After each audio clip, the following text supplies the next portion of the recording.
King of Kings is he. Who is he? There comes the raging sea. Who is he? Ek wil graag vir u verwelkom by hierdie program van Jesus Christus bevry jou siel. En ek wil vra dat u vir my sal bid vir my. Dankie ook vir diegene wat hulle moeite ag om ondersteunend te wees teenoor die verpligting van hierdie program wat uitgesaai word by Kruiskyk. Daar is 'n rekeningnommer wat verskyn op die skerm. Dit is die rekening wat hierdie program betaal. Baie dankie vir u samewerking en baie dankie ook vir u ondersteuning. Ons bid saam. Vader, ons dankie vir hierdie skepping van 'n dag wat in u voorneme u al reeds betree het. En nou, Here, dat ons hierdie dag betree het, saam met u, vra ons dat u ons sal help om die skatte en die voorsiening van en vir ons lewens te ontdek. Dit wat u belê het. Ek bid nou in die naam van Jesus Christus vir groot genade. Help ons om te verstaan wat in die woord geskryf is en help ons om die pad of die reistog na ons eindbestemming duidelik te kan sien. Dankie vir die patrone wat in die skrif is. Dankie vir die voorbeelde van hulle wie se lewens handleiding gee vir ons. Seën ons nou in die gehoor van u woord. Ek bid dit nou in die naam van Jesus. Amen. 'n Baie interessante onderwerp wat ek wil opraak, maar ek wil eintlik begin net om 'n grondleggende beginsel bekend te maak met betrekking tot ons Christene en die lewe wat ons nou lewe in die geloof wat soos 'n avontuur afspeel. Hierdie avontuur het voorheen alreeds verloop. And essentially one can almost say it was rehearsed on our behalf by the nation of Israel in the historic account and record that is in the Old Testament. So vir dit wil ek graag lees uit 1 Korintiërs hoofstuk 10. En in hierdie woorde wat Paulus spreek, word 'n waarheid verklik wat 'n verborgenheid aan ons openbaar. Ons lewe as Christene, mense wie tot geloof in Jesus Christus gekom het en die evangelie, die goeie nuus aanvaar het en nou ons hoop en vertroue plaas op God om tot vervulling te bring wat die eindbestemming van hierdie glo is. So ons kyk na hierdie grondleggende beginsel van die vorige ervarings van die nasie van Israel onder die leierskap van Moses. Ek lees die eerste vers van vers 10. 'n hele paar verse en hy lees soos volg, want ek wil nie hê, broeders en susters, dat julle nie sou weet nie, dat ons vaders almal onder die wolk was en almal deur die see deurgegaan het. Nou, hy praat natuurlik van die Exodus ervaring, toe God se teenwoordigheid soos 'n wolk oor die tabernakel gehang het en soos 'n wolk oor die volk beweeg het wanneer hulle aangeloop het. En natuurlik van die Rooi See waardeur Moses die volk gelei het. Dan sê hy, almal in Moses gedoop is in die wolk en in die see. En almal dieselfde geestelike spys geëet het. Die manna wat elke oggend beskikbaar was. En almal dieselfde geestelike drank gedrink het, want hulle het gedrink uit 'n geestelike rots wat gevolg het, en die rots was Christus, die gesalfde een met die salwing. Maar God het in die meeste van hulle geen welgevalle gehad nie, want hulle is neergeslaan in die woestyn, en hierdie dinge was En dit is waar ek wil wees. So met ander woorde, die opsomming en die geskiedkundige rekord van die Jode Israel na verlossing uit Egipte uit en al hulle ervarings wat ons nou van gelees het. Vers 6 sê, hierdie dinge was voorbeelde vir ons.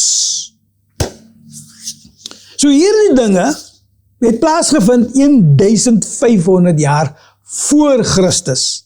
Ons lê nou in 2026.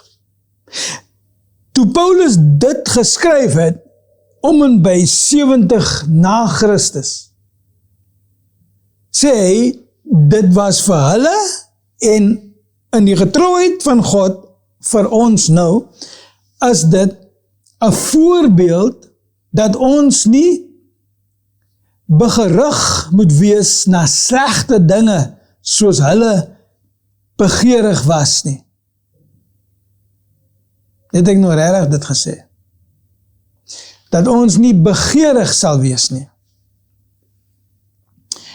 Vers 7 sê, en wees ook nie afgoddienaars soos sommige van hulle was nie, soos geskrywe is, die volk het gaan sit om te eet en te drink en het opgestaan om te speel.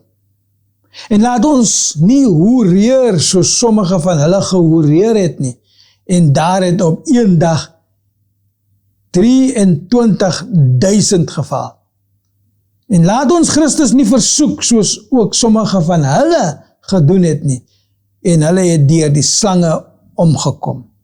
En moenie murmureer soos ook sommige van hulle gemurmureer het nie, en hulle het deur die verderwer omgekom. Maar al hierdie dinge het hulle oorgekom as voorbeelde en is opgeskrywe as 'n waarskuwing aan ons op wie die einde van die eeue gekom het. So ek wil daar eindig, ek gaan 2 verse herhaal, vers 6 en vers 11. Hierdie dinge was voorbeelde vir ons, dat ons nie begeerig moet wees na slegte dinge soos hulle begeerig was nie. Vers 11, weer eens, al hierdie dinge het hulle oorgekom as voorbeelde en is opgeskrywe as 'n waarskuwing aan ons, op wie die einde van die eeue gekom het. So dit was die wilderniswandeling onder die leierskap van Moses gewees.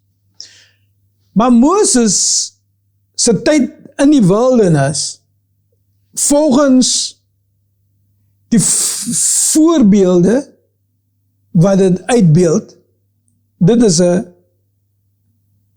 grondleggende fondasie om te verstaan dat die wilderniswandeling na die uittog uit Egipte uit, die verlossing uit Egipte uit tot binne in die wildernis en die wilderniswandeling, as 'n soort van 'n voorbeeld, 'n soort van 'n voorbeeld van ons lewens as Christene.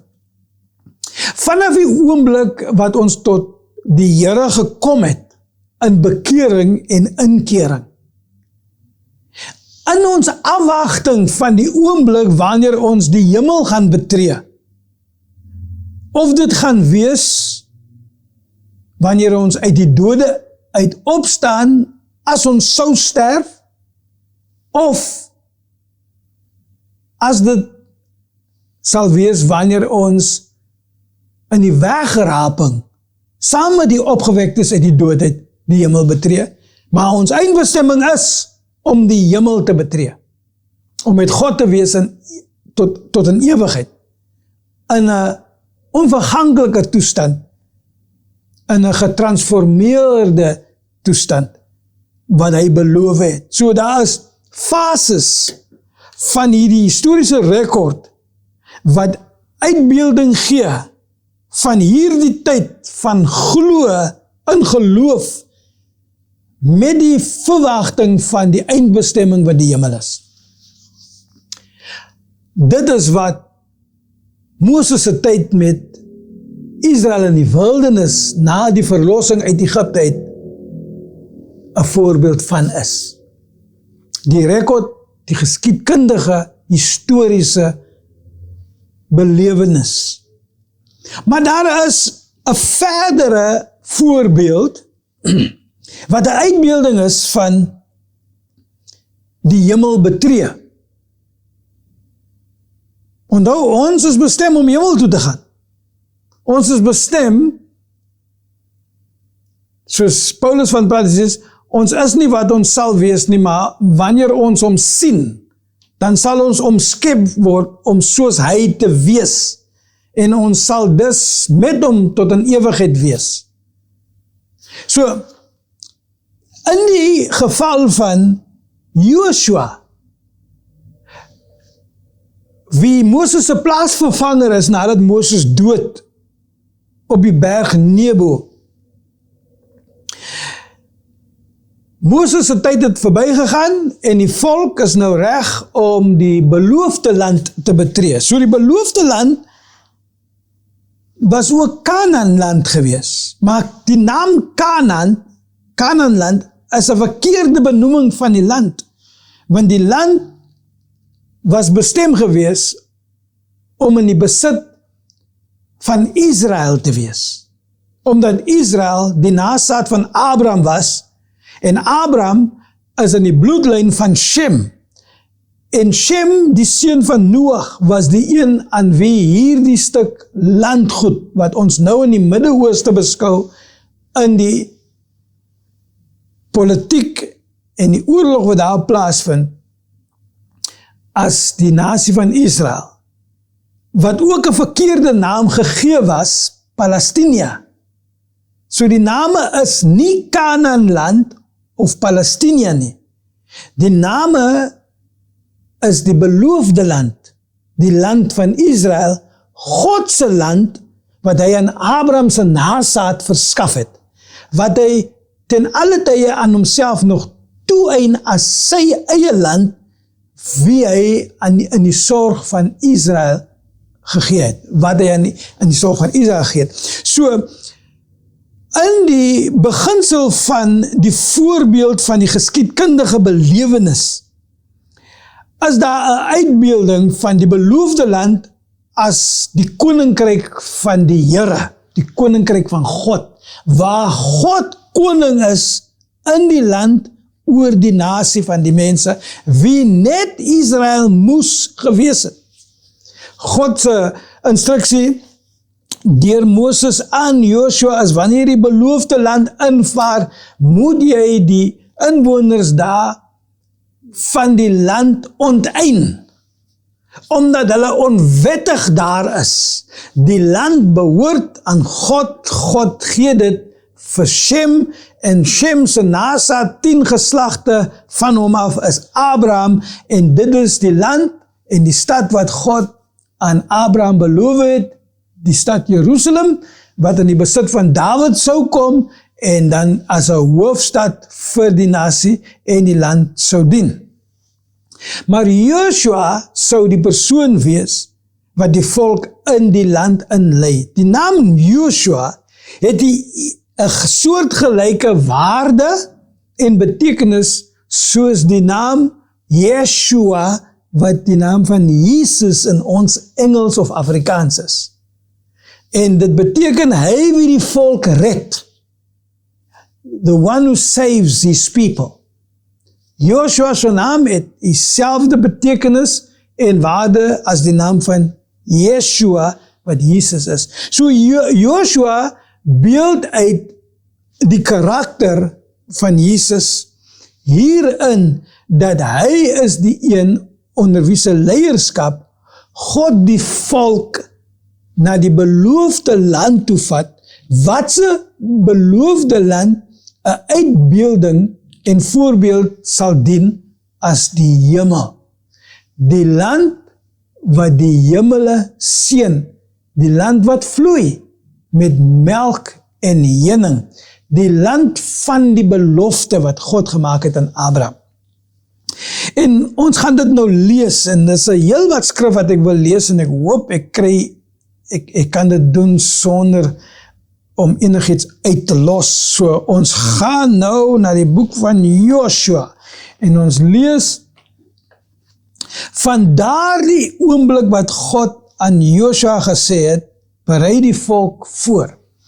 Nou, jy gaan nou die voorbeelde in die natuurlike en die geskiedkundige sien, wat 'n naap is van die werklike oordrag van leier en volk na die beloofde land, wat in Jesus sou manifesteer, want dit slegs met en in Jesus wat ons die hemel kan betree.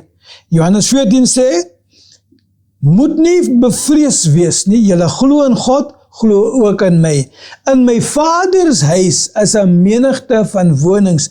As dit nie so was nie, sou ek dit nie sê nie. Maar ek gaan daarheen om 'n plek voor te berei vir julle, sodat waar ek is, julle ook mag wees. So, dit is Jesus wat die oorgang verskaf, die toegang verskaf en die plek en ruimte verskaf vir ons om die hemel te betree.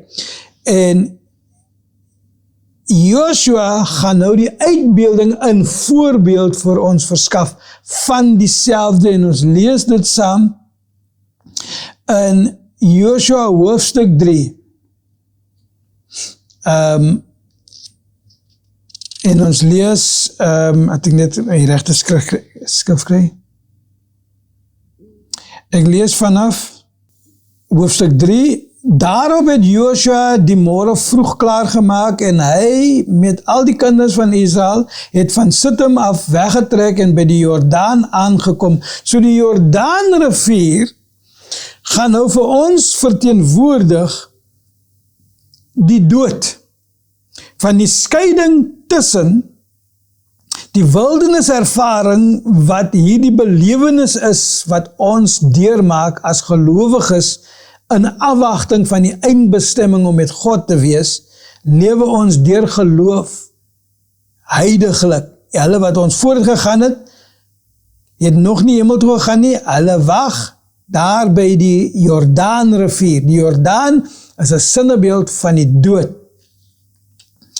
En dit is die skeiding tussen hierdie afwagting en die oomblik van realiteit, wanneer die belofte vervul word en ons betree die hemel. Nou sê dit vir ons, Israel was gevra om dit by die Jordaan te trek, en by die Jordaan aankom, en daar die nag oorbly, voordat hulle deurgetrek het. En aan die einde van 3 dae, so daar was 'n vermaning gewees om 3 dae periode in afsondering te wees en toewyding. En aan die einde van die 3 dae het die opsigters die laar deurgegaan en aan die volk bevel gegee en gesê, net soos julle die verbondsark van die Here, julle God sien, en die Levitiese priesters wat hom dra, moet julle van julle staanplek af opbreek en agter hom aantrek. Maar laat daar 'n afstand van omtrent 2000 el tussen julle en hom wees. Kom nie naby hom nie, sodat julle die pad kan weet waar julle langs moet trek. Want gister en eergister het julle nie met die pad getrek nie. Verder het Joshua aan die volk gesê, heilig julle, want môre sal die Here wonders onder julle doen. En Joshua het met die priesters gespreek en gesê, neem die verbondsark op en trek weg voor die volk uit. Toe het hulle die verbondsark opgeneem en voor die volk uitgetrek. Daarop sê die Here vir Joshua, vandag sal ek begin om jou groot te maak voor die oë van die hele Israel, sodat hulle kan weet dat ek met jou sal wees soos ek met Moses gewees het. Gee jy dan bevel aan die priesters wat die verbondsark dra en sê, net soos julle aan die kant van die water van die Jordaan kom, moet julle in die Jordaan bly staan. Toe sê Joshua aan die kinders van Israel, kom nader hierheen en luister na die woorde van die Here julle God. Verder het Joshua gesê, hieraan sal julle erken dat daar 'n lewende God tussen julle is, en dat hy sekerlik die Kanaaniete, Hittiete, Hiwiete, Feresiete, Girgasiete, Amoriete, Jebusiete voor julle uit sal verdrywe. Kyk, die verbondsark van die Here van die hele aarde trek voor julle uit die Jordaan in. Neem dan nou vir julle 12 manne uit die stamme van Israel, 1 man uit elke stam, en net soos die voetsole van die priesters wat die ark van die Here van die hele aarde dra, in die waters van die Jordaan rus, sal die waters van die Jordaan opgekeer word, en die water wat van die bokant afkom, en dit sal soos een wal bly staan. En toe die volk wegtrek uit hulle tente om deur die Jordaan te gaan, met die priesters wat die verbondsark dra, op die voorpunt van die volk, en net toe die draers van die ark by die Jordaan kom, en die priesters wat die ark dra, hulle voete aan die kant van die water insteek, terwyl die Jordaan vol was op sy walle, al die dae van die oes, dit was in 'n vloedtoestand gewees, bly die water staan wat van die bokant afkom. Dit het afgereis soos een wal, baie ver weg, by die stad Adam, wat langs Sartan lê, en die afstroom na die see van die vlaktes, die Soutsee, het heeltemal verdwyn, toe het die volk deurgetrek teenoor Jericho. Maar die priesters, wat die verbondsark van die Here gedra het onbeweeglik bly staan op droë grond, binne in die Jordaan, terwyl die hele Israel op droë grond deurtrek, totdat die hele volk die deurtog deur die Jordaan voleindig het. En toe die hele volk deur die deurtog deur die Jordaan voleindig het die Here met Josua gespreek en gesê, neem uit die volk 12 manne, van elke stam 1 man, en gee bevel, neem julle vandaar uit die middel van die Jordaan, van die plek waar die voete van die priesters was, bly staan het, neem 12 klippe, bring dit saam met julle deur, en sit dit neer op die slaapplek, waar julle vannacht gaan oorbly. Ons lees vers 5, Joshua het vir hulle gesê, trek uit voor die ark van die Here, julle God tot binne in die Jordaan, en tel vir julle 'n klip op, elke man 1 op sy skouer, volgens getal van die stamme, sodat dit 'n teken onder julle kan wees, as julle kinders later vra, en sê, wat beteken hierdie klippe, moet julle sê, omdat die water van die Jordaan afgekeer is, voor die verbondsark van die Here, by sy deurtog deur die Jordaan. Die water van die Jordaan is afgekeer, daarom is hierdie klippe as 'n aandenking vir die kinders van Israel vir altyd. Nou, die tyd loop so gauw uit, en ek wil vinnig speel met wat nou oorbly. Dit is 'n groot porsie wat ons nou gelees het, maar die waarheid wat daar uitspruit, volgens die natuurlike geskiedkundige belewenis wat op rekord is nou, weet ons volgens 2 Korintiërs 10, dat dit is 'n voorbeeld van iets vir ons. Dit is 'n voorbeeld van die opstanding uit die dode uit, en die wegraping wat 'n gelyktydige insident gaan wees. Maar die voorloop van die insident is die feit dat Christus, die gesalfde een met die salwing, wie God se teenwoordigheid is, in die verbondsark uitgespeel was.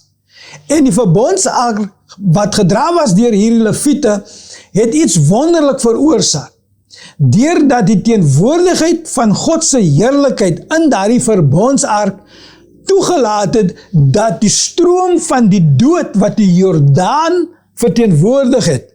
Nou onthou, die Bybel sê, die dood kom as gevolg van sonde, want die loon van die sonde is die dood, en die oorsprong van die sonde is Adam, omdat Adam die eerste vader toegelaat het in sy ongehoorsaamheid, dat hy onderworpe was aan die sondige natuur, maar die loon van 'n sondige natuur is die dood, en hierdie rivier Jordaan, wat in volle vloed was, ten tye van die oes, toe die priesters die ark van die verbond, wat God se heerlikheid verteenwoordig, en die teenwoordigheid van Christus verteenwoordig het, toe hulle voete in die Jordaan, wat die dood is, die dood verteenwoordig, in volle vloed, toe dit daar instap, toe stop daai water vloei. Dit wat op die linkerhandkant van die priesters was, het uitgesyfel tot in die dooie see in, en nie verder gevloei nie, en daai grond het droog geraak, maar die grond op die regterhandkant van die priesters, met die ark van verbond in hand, met hulle voete in waar die water was, het veroorsaak dat die doodsvloei, die Jordaan, opgedam het, en daarna het het teruggevloei, terug tot by 'n stad by die naam van Adam. Met ander woorde, Adam is die oorsprong van die dood as gevolg van sonde. Dis 'n sonde deur die heerlikheid en die teenwoordigheid van God teruggestuur na die bron van sonde wat die stad Adam verteenwoordig. Maar die stad Adam was naby 'n gebied by die naam van Seratan. Zeratan is die Engelse woord. En hierdie stad se naam volgens die Hitchcock Bybel verklarende woordeboek beteken verdrukking, en the English word is tribulation and perplexity. Die area Zeratan waar die stad Adam was, beteken tribulation and perplexity. En dis presies wat Adam in sy sondige natuur aan ons oorgedra het, as gevolg van dood wat uit sonde uit voortspruit. Dit is wat aan ons oorgedra was, verdrukking en verwarring, perplexity and tribulation. Dit is merkwaardig om te dink, dat nou is die ark van die verbond Christus. En dis hoekom die apostel Petrus sê, heilig Christus in julle harte, julle hoop van heerlikheid. Nou onthou wat Paulus skryf, hy sê, almal het gesondig en skiet kort aan die heerlikheid van God. For all have sinned and fall short of the glory of God. Maar in Christus behaal ons die punt van heerlikheid, wanneer ons Christus koester, heilig en op hemel binne in ons harte, en ons betree dan die lewe waar sonde die dood verskaf. En wanneer ons die dood betree, dan staan die dood op soos 'n walwater en word verwys om terug te gaan na die bron van sonde, wie die Satan is, wie sy verleiding gedoen het in Eva en in Adam. En dis 'n wonderlike gedagte vir ons om te omhels en om vas te kleef, dat hierdie voorbeeld vir ons wys, dat ons toegang tot die beloofde land, die koninkryk waar God koning is oor sy nasie, deur die doodsrivier. Jesus het die dood geproe vir ek en u. Hy het die graf oorwin en hy het die dood oorrompel, en die oorwinning oor die dood en die graf verskaf hy aan ek en u. Al wat ons moet doen is, ons moet die ark van die verbond, Christus, in ons harte koester en hom op hemel daar. Kom ons bid. Vader, ons bely met ons tonge wat ons met ons hart glo. Jesus Christus het gesterf op die kruis van Golgotha. Hy was belê in 'n graf en in die doderyk ingevaar. Daar het hy die graf oorwin en die dode oorwin, en uit die dood het opgestaan en die hemel betree, om as koning oor die hemel aangestel te word. En ons ook, Here, het 'n voorsmaak van hierdie krag, hierdie mag en hierdie sterkte van die koninkryk. Volgens Hebreërs 6 sê dat ons het 'n voorsmaak van die koninkryk nou alreeds. Nes Joshua en die volk oorgegaan het om die beloofde land in te vaar, het ons nou 'n voorsmaak van wat dit is om die beloofde land te ervaar. En ons dankie daarvoor en ons vra dat die Heilige Gees die manifestasie van die koninkryk se kragte en die mag van die koninkryk met ons sal wees, om die bewys te lewer dat ons het die oorwinning oor die dood, want die sonde is ten syde gestel in Jesus Christus. Ons loof en prys U daarvoor, in Jesus wonderlike naam, hom bely ons as heiland en zaligmaker. Amen en amen. Who is he? Who is he? Who is he? Who is he? Who is he now? Who is he? Who is he? Who is he?